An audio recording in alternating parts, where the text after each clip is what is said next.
Diálogos sobre el Libro de Mormón. Alma, 3637.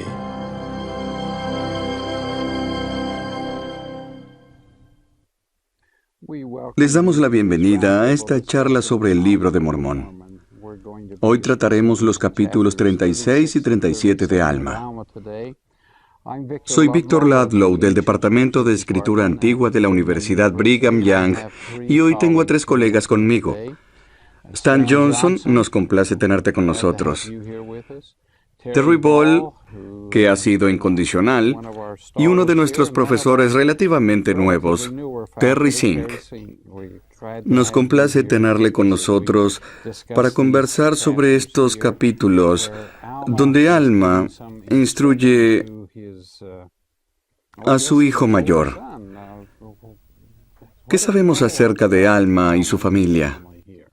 Bien, lo que ha ocurrido básicamente es que Alma acaba de regresar de una misión con los Soramitas y tomó a Shiblón y a Coriantón, 2 de sus hijos más jóvenes, mientras que Elamán se quedó en la casa para supervisar los asuntos de la iglesia, mientras que Alma estaba ausente. Y así en estos capítulos 36 y 37 y los que siguen, él se sienta y le da consejos paternales a sus hijos y comienza con Elamán, su hijo mayor. Elamán es, digamos, el designado a tomar su lugar como el líder de la iglesia. Y debió haberse sentido muy orgulloso de tener un hijo tan bueno.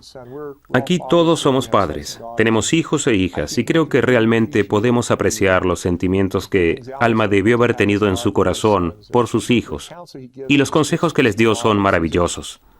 En mi opinión, estos son los capítulos más poderosamente espirituales en todo el Libro de Mormón.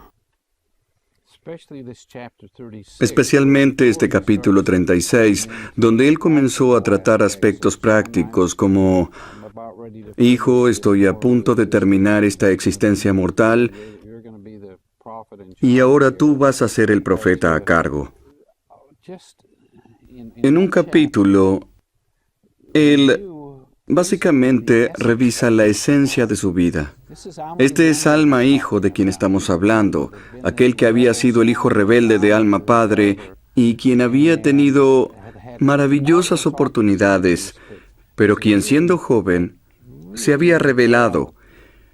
Y no vemos que esto haya pasado con su hijo Elamán. Él siempre había sido sólido desde el comienzo. Una flecha recta todo el tiempo, podríamos decir. Y en ese sentido, él realmente no necesitó revisar el pasado. Pero, qué presentación tan hermosa de lo que hizo que él cambiara su vida. Bien, y como líder del sacerdocio, Elamán va a trabajar con personas que tienen esos problemas. Él necesita entender cómo venimos a Cristo y cómo somos perfeccionados en Él. Así que pienso que es importante que Elamán escuche su testimonio acerca de cómo funciona.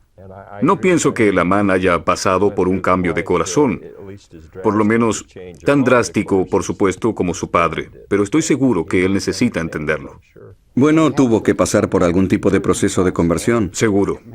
Puede que no haya sido un cambio de 180 grados, pudo haber sido un pequeño ajuste de un desarrollo espiritual adicional. Pero varios eruditos de la Iglesia han reconocido en todo este capítulo un patrón poético conocido como quiasmo. ¿Quisieras definir eso, Terry? Es una forma especial de un fenómeno llamado paralelismo. El paralelismo es probablemente el aspecto más característico de la poesía hebrea. Es como una rima.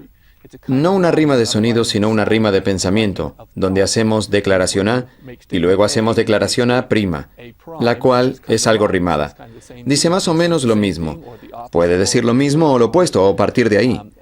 Un quiasmo es como un paralelismo donde hacemos declaración A, luego declaración B, declaración C, declaración D, y luego repetimos al revés, D, C, B, A. Así que podríamos decir, Stan Johnson enseña en View. Él está enseñando el Libro de Mormón y está participando en debates de escrituras. A, B, C. Sí, de cierto está participando en debates de escrituras. Él está enseñando el Libro de Mormón en View y es un profesor aquí. Y por supuesto, lo más importante es lo que está en la mitad del quiasmo. En este caso, habría sido el Libro de Mormón, ¿verdad? Es el remate. Es lo que está justo en la mitad. Sí, lo que está en la mitad es el remate. Sí, normalmente introducimos un tema y luego lo desarrollamos o dejamos ejemplos de las Escrituras y la desarrollamos hasta hacer un remate, pero este introduce y a medida que sale, algunas veces lo llamamos un paralelismo introvertido o un paralelismo de adentro para afuera. Los primeros serán los últimos y los últimos serán primeros y complementa y refuerza. Este probablemente es el quiasmo más completo y detallado que tenemos en todas las Escrituras. Creo que estamos en deuda con el profesor Welch por ayudarnos a entender esto, pero no hay una mejor explicación o un quiasmo más complejo en todo nuestro canon que Alma 36. No solo es literariamente grandioso. Además, el centro de este poema coincide con el centro de la vida de Alma, como veremos al final. Tratemos de resumir este patrón. Si miramos los versículos del 1 al 5, donde instruye a su hijo a fin de que recuerde guardar los mandamientos y al grado que lo haga prosperará. Recuerden que esto es como la historia de su vida, es su historia personal lo que él está compartiendo. Recuerden lo que le sucedió a nuestros antepasados que estuvieron en el cautiverio. Si confiamos en Dios, Él nos levantará, nos librará. Si ayudó a nuestros antepasados, puede hacerlo con nosotros. Nos ayudará en el futuro en cuanto a la resurrección. Y habiendo nacido de Dios, el conocimiento que yo y otros teníamos de estas cosas es de Dios. Ahora, si miramos los versículos del 26 al 30, en orden inverso, habla exactamente de las mismas ideas. El conocimiento viene de Dios. Confianza en Dios, quien librará. Recuerda estas cosas como nosotros y nuestros padres han estado en el cautiverio. Hijo, a medida que guardes los mandamientos, prosperarás en la tierra. Y entonces, eso es lo que llamamos un paralelismo sinónimo, donde él dice lo mismo. No lo dice exactamente con las mismas palabras, pero dice las mismas ideas. Luego, en los versículos del 6 al 16, es donde él revisa su vida previa, la cual no era algo que me gustaría poner en la historia de mi vida, porque es cuando él había sido rebelde. Él buscaba destruir la iglesia de Dios, hasta que un ángel vino a él. Y cuando este ángel vino a él, sus miembros se debilitaron físicamente y cayó a tierra. No podía levantarse. Y comenzando el versículo 12, vemos que su tormento emocional, espiritual, tristeza y miseria fue peor que su tormento físico. Estaba atribulado en el tormento del infierno. No podía pensar en estar en presencia de Dios. Y después de este punto central, de los versículos 17 y 18, noten el contraste de este patrón de rebelión previo, comenzando en el versículo 19. Del 19 al 22, dejó de atormentarme el recuerdo de mis pecados. Yo quería estar con Dios en vez de apartarme de Él. Yo quería estar en su presencia. En el versículo 23, sus miembros reciben su fuerza. Físicamente él podía levantarse. Y en los versículos 24 y 25 dice, ¿y qué hice de ahí en adelante? Todo a mi alcance para traer almas al reino de Dios. Hablemos acerca de ese punto central importante, los versículos 17 y 18. Terry, ¿podrías por favor leernos los versículos 17 y 18? Y aconteció que mientras así me agobiaba este tormento, mientras me atribulaba el recuerdo de mis muchos pecados, he aquí también me acordé de haber oído a mi padre profetizar al pueblo concerniente a la venida de un Jesucristo, un Hijo de Dios, para expiar los pecados del mundo. Y al concentrarse mi mente en este pensamiento, clamé dentro de mi corazón, «Oh Jesús, Hijo de Dios, ten misericordia de mí, que estoy en la hiel de amargura y ceñido con las eternas cadenas de la muerte». Ese era el punto central. A veces creo que pensamos que fue cuando vino el ángel y fue abatido. No, fue este cambio hacia el Señor. Ese fue el punto central. En el poema y en su vida también. Pienso que es realmente un genio artístico y también es muy poderoso espiritualmente. Notemos la apreciación acerca de la expiación y cómo tiene que suceder en cada una de nuestras vidas, donde realmente entendemos que sin la expiación de Jesucristo no somos nada. Todos tenemos que ofrecer esa oración. Sí. Oh Jesús, Hijo de Dios, ten misericordia. Ten misericordia. Leo esto y como padre me da esperanza. Imagino que Alma Padre tal vez veía a Alma Hijo en sus noches de hogar no prestar nada de atención y pensaba, no está comprendiendo nada. Probablemente faltaba a la reunión sacramental para ir a pasear en su carruaje en lugar de escuchar. Tal vez pensaba que su hijo no entendía nada. Pero cuando Alma Hijo estaba en sus momentos de gran desesperación, recordó que su padre le había enseñado. Alma Padre no se dio por vencido con él. Él siguió enseñando de todas maneras, y cuando el hijo necesitó recurrir a algo, ahí estaba él. Y si recordamos bien, fue su padre y sus oraciones, y las oraciones de otros en aquel entonces, que hicieron que este ángel fuera llevado a Alma Hijo para prepararlo. Nadie estaba forzándolo, pero aquí él estaba en una situación de desesperación y se vuelve al Señor. Y es interesante el hecho de que, como ha dicho Terry, Él es el Padre. Si miramos atrás podemos ver muchos ejemplos de esto. Enos también dijo, las palabras que frecuentemente había oído a mi padre hablar vinieron a mi mente. Una lección para nosotros como padres es, como dijo usted, no darnos por vencidos. Sigamos enseñando a nuestros hijos porque vendrá el momento en que precisarán recordar esas palabras. Y esto puede afectar sus vidas grandemente. ¿Podemos imaginarnos cuánto temía Alma Padre que su hijo tuviera que pasar por esto, lo que llamamos una experiencia angustiosa? Mucha gente no sabe qué es una rastra hoy día. Es un instrumento de granja con muchas puntas. Un granjero lo arrastra sobre su campo antes de irrigar para romper la corteza de la superficie del suelo, porque si no se hace, el agua solo correría. Así que podemos imaginarnos, estaba siendo atormentado por mis pecados. Esta culpa está literalmente arrancando la corteza de él, a fin de que el espíritu pudiera filtrarse y ayudarle a pensar en algunas cosas que su padre le había enseñado. Pero podemos imaginar a Alma Padre cuando él era joven. Deseaba que su hijo no tuviera que pasar por eso. Pero parecía estar emocionado cuando pasó. Siempre me río cuando leo que le trajeron a Alma Hijo inconsciente y le dijeron, mira, tu hijo está inconsciente. Y él estaba encantado porque sabía lo que estaba pasando. Bien, ¿algún otro comentario sobre esto? Me gustaría resaltar un poco aquí en el versículo 21, solo el contraste. Él nos dijo lo que cambió su vida, y en el versículo 20, qué luz y qué gozo llenaron su alma. Y aquí el contraste en el versículo 21. Sí, hijo mío, te digo que no podía haber cosa tan intensa ni tan amarga como mis dolores. Sí, hijo mío, y también te digo que por otra parte, no puede haber cosa tan intensa y dulce como lo fue mi gozo. Saben, al principio y al final usamos ese patrón éxodo al que nos referimos a veces, donde los hijos de Israel estaban esclavizados, estaban en cautiverio y Dios los liberó. Pues estaban esclavizados, por supuesto, eran esclavos del faraón, estaban cautivos en Egipto y Moisés y el Señor los liberaron. Y si pensamos en esto, estamos esclavizados en nuestras propias vidas.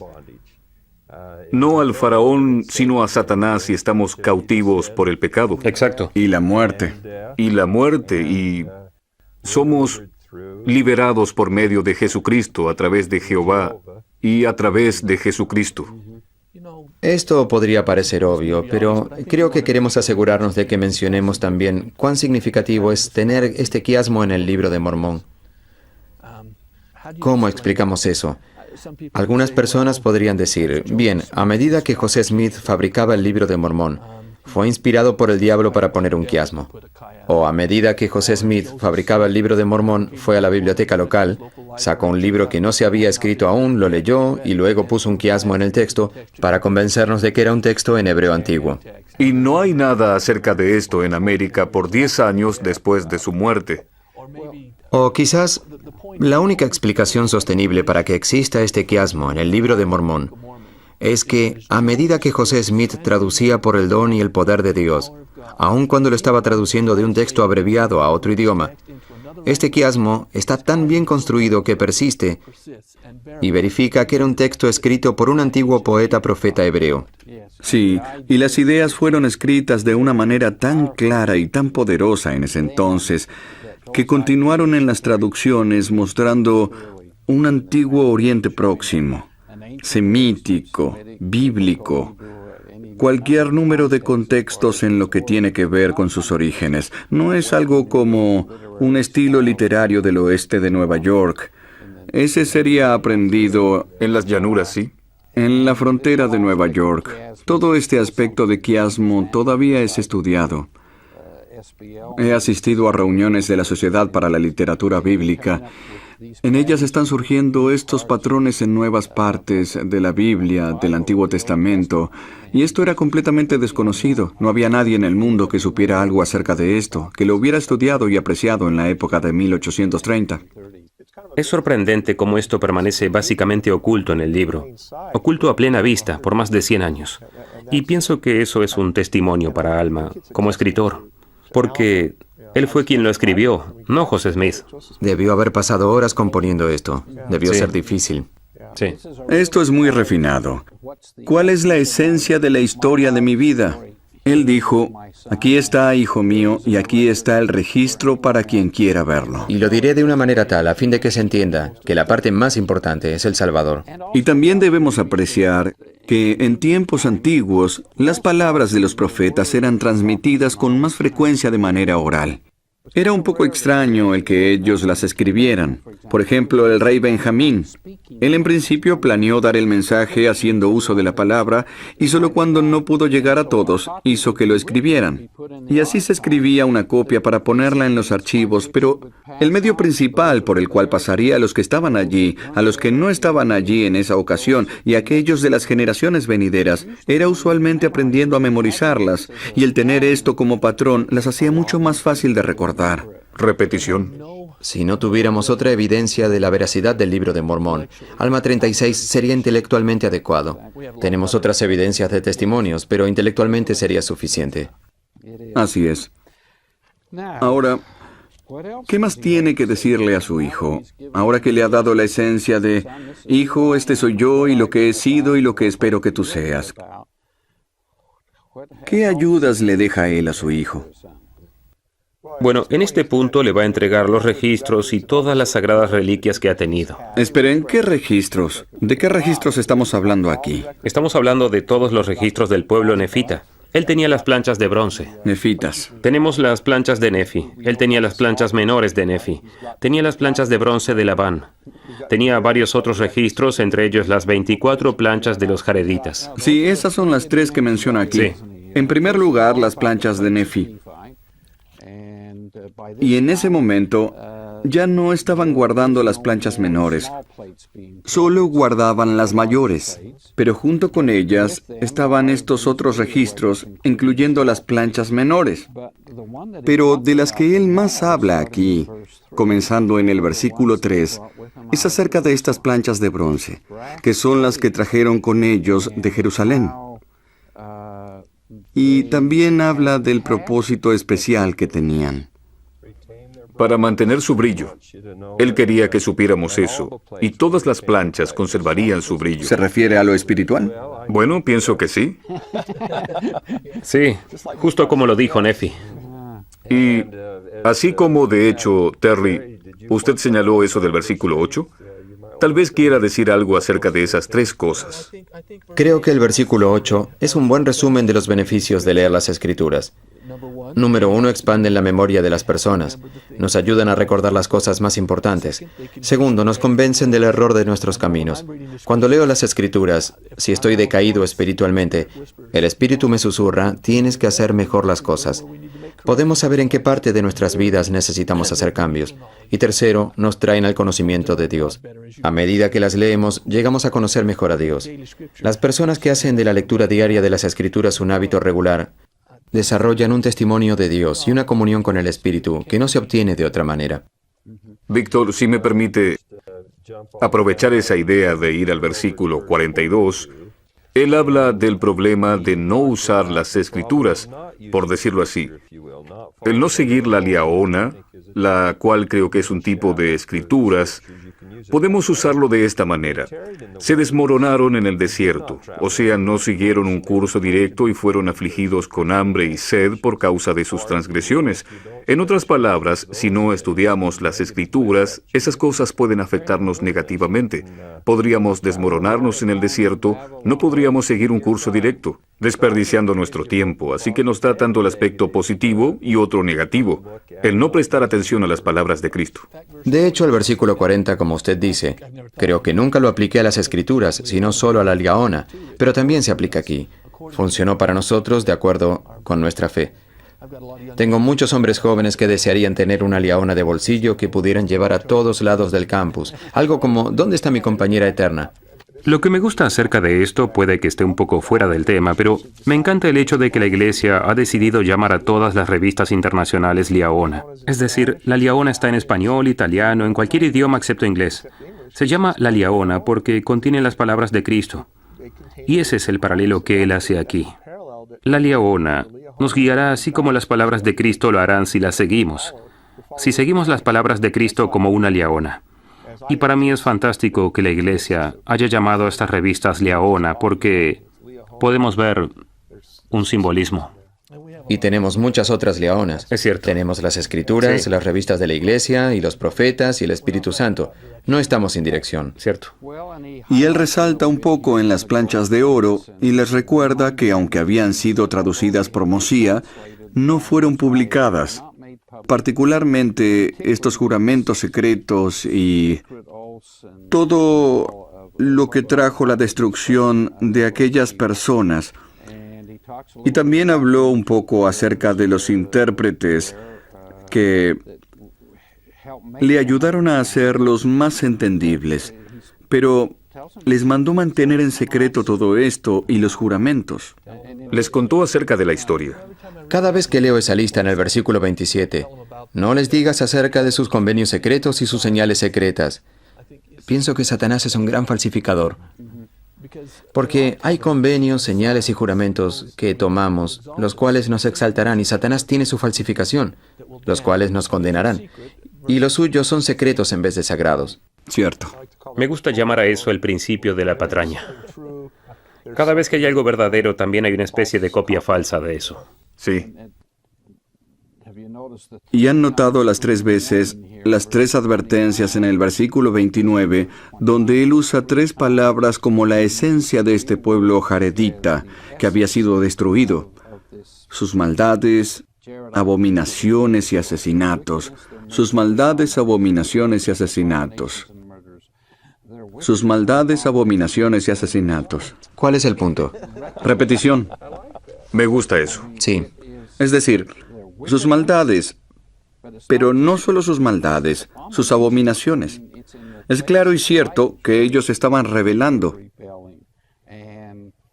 Y la falta de respeto hacia la vida humana a fin de perpetuar su obra, la cual era, lo leeremos más adelante en Alma y Elamán, básicamente robar y asesinar para ganar poder. Y aparecerá bastante. Pero ellos asesinaron a los profetas, asesinaron a los justos y les recordó cómo habían traído su destrucción.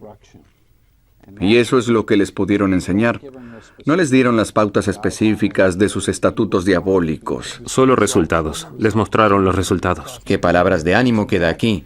Les enseña eso. Predícales el arrepentimiento en el versículo 33. Les enseña a ser humildes, a nunca cansarse, a orar en el versículo 36. Y el consejo más importante que él le dio a Gelamán antes de entregarle todo en el versículo 37. Consulta al Señor en todos tus hechos y Él te dirigirá para bien. Sí, realmente tan importante como son las Escrituras, y sí que lo son. Este libro comienza y termina con las Escrituras y la palabra de Cristo.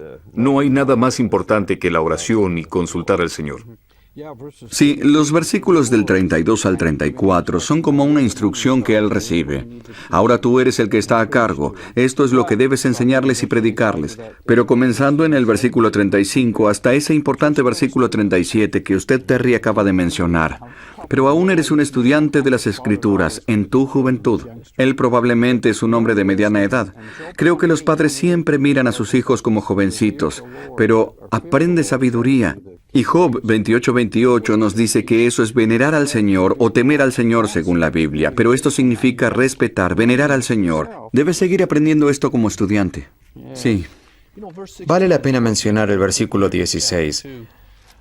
He leído esto y siempre me pregunto lo que José Smith pensaba a medida que traducía esto, porque en él Alma habla a Helamán, y pudo haber estado hablando directamente a José Smith. Pero si guardas los mandamientos de Dios y cumples con estas cosas que son sagradas, según el Señor te mande, pues debes recurrir al Señor en todas las cosas que tengas que hacer con ellas. Ningún poder de la tierra ni del infierno te las puede quitar. José pensaba en eso también al tratar de proteger las planchas. Es asombroso. Es realmente increíble el hecho de que se aplica directamente al profeta José.